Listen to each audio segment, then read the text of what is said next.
በዚህ አይነት ሻውን ሴትና ወንድ አድርጎ ፈጠራቸው። ብዙ ተባዙ ምድርንም ምሏት ብሎ አንድ ጊዜ ተናገረ። ይሄ ቃል ነው ለዘላለም ሲፈጥር የሚኖረው። አሁን ይሄ አንድ ጊዜ የተናገረው ቃል ሲፈጥር እንደሚኖር እያወቅን ፈጥሮ ነበር፣ እየፈጠረ ነው፣ ይፈጥራል እንላለን አንልም?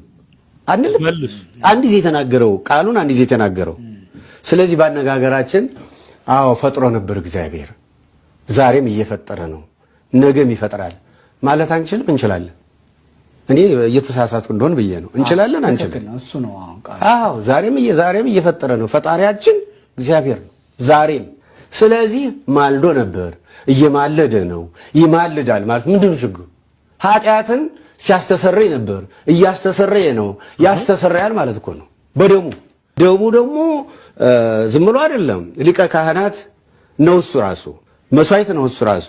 መስዋዕት አቅራቢ ቅድም እንዳልኩ እየጸለየ ነው፣ እየለመነ ነው። ያ ለኃጢአት ስርየት ነው እና ዝም ብሎ የመፍራት ነገር ነው እንጂ ማልዶ ነበር፣ እየማለደ ነው፣ ያማልዳል።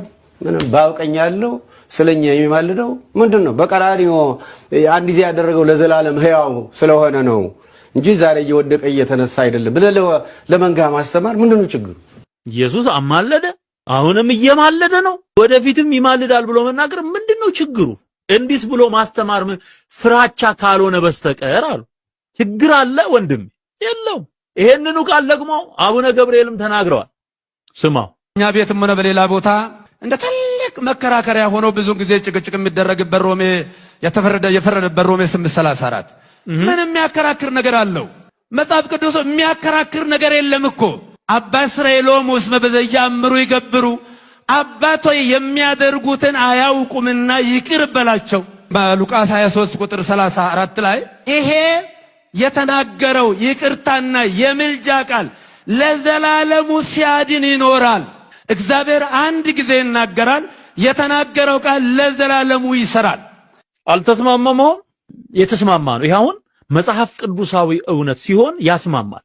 ስለዚህ አሁን ከኢየሱስ ውጪ አማላጅም የለም፣ ከኢየሱስ ውጪ ቤዛም የለም፣ ከኢየሱስ ውጪ የሚታደግ ማንም የለም። ይሄንን ነው እየደጋገሙ እየነገሩ ያሉት። ይሄንን እንድትሰማ ነው እኔም የምነግር ወንድሜ፣ እህቶቼ ኢትዮጵያውያን፣ በኤርትራ ሆናችሁ የምትሰሙ በመላው ዓለም ያላችሁ በሙሉ ቤዛ ኢየሱስ ነው፣ አማላጅ ኢየሱስ ነው፣ አዳኝ ኢየሱስ ነው። ከሱ ውጪ ወደ አብ መግቢያ ሌላ መንገድና በር የለም። ስለዚህ ስለ ኢየሱስ ያላችሁን ግንዛቤ አሳድጉት። እንደተጻፈውና እየተነገራችሁ እንዳለው ክርስቶስን እመኑ፣ ተቀበሉ።